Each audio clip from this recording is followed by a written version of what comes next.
Welcome back to Algebra, and just like I promised, we're going to be doing some more expressions right now, and we're going to evaluate them. So I've got three more examples here, and we've got some things we didn't get to see in that first video in there, so we can take a look at those as well. So we'll get to do all sorts of fun things. Let's start off with that top one. We've got 5x plus 10y. That's our expression. Remember, it's a collection of numbers and variables. And we've got two values there for our variables. We've got 2 being for x, and y is equal to 1. So we're going to evaluate. So the first thing we're going to do is we're going to take the 2, that's the x, and we're going to put it where the x was. So we're going to put it in parentheses like that.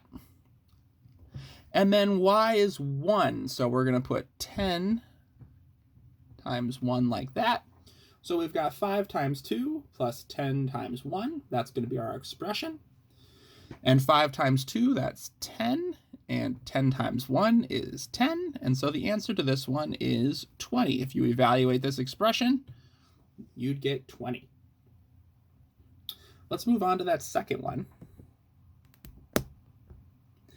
In this one, we've got 3x minus 7y plus 2x. Okay? Now, what I'm gonna teach you something a little bit extra here, and it's called like terms. So we've got two different things here, 3x and 2x, and they're both have the same variable. That makes them like terms, which means that you can add and subtract them in the expression. So since we've got 3x plus 2x, we can actually simplify that and make it 5x minus 7y.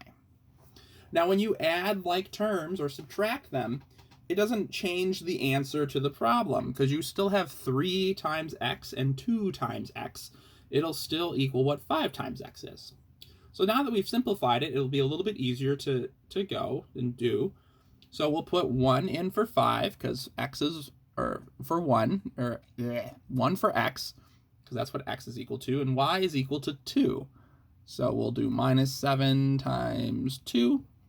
So we'll get 5 minus 14, and that is negative 9. So when you evaluate that expression, you'll get negative 9 as your answer. So in that one, we evaluated the expression, and we used like terms to simplify 3x and 2x into 5x. So that was something new that you didn't get to see in that last one. Now let's do our last problem here. Now we've got 5a plus 6b minus 3c. Now this is another reason in this problem why I've been putting these things in parentheses. So here's I'll show you how to do it without the parentheses, and we'll see how it can be a little confusing. So if we're plugging in our numbers here, we're going to get 5 times 2, and then we'll get 6 times negative 3, and then minus 3 times negative 2. So when you don't use parentheses, sometimes when you're writing on your thing, you can misconstrue this as just a big minus sign, and you'll end up doing minus 3 minus 2 instead of multiplying it. And that's going to give you an entirely different answer. But if you put everything in parentheses, like such, there is no mistaking it. You know that you're supposed to multiply that. And so it's going to make it a lot easier for you to get to the right answer, and you're going to be more successful if when you insert numbers, when you're evaluating, if you use parentheses. It's just in general a better way. Oops, touched my camera. There we go. It's just in general going to be a better solution for you moving forward.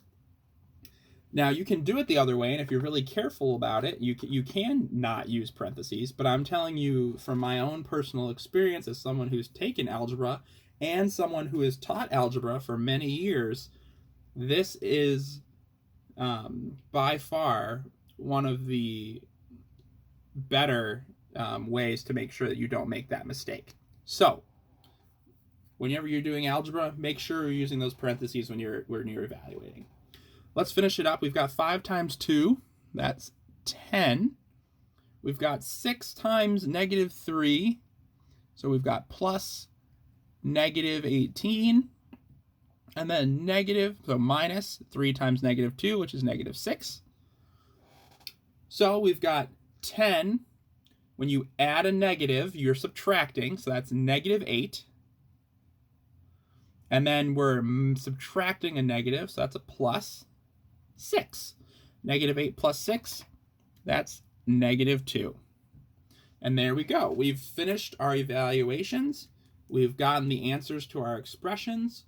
And we've learned a few new things during these. One, we learned about like terms. So if you have two things with the same variable in them, you can simplify them and add them together or subtract them to make your problem look a little bit easier. The other thing is that we've talked about why it's so necessary to use parentheses when we're inserting numbers into an expression. It's to make sure that we get our signs right and that we end up with the correct answer. Thank you so much for watching Algebra.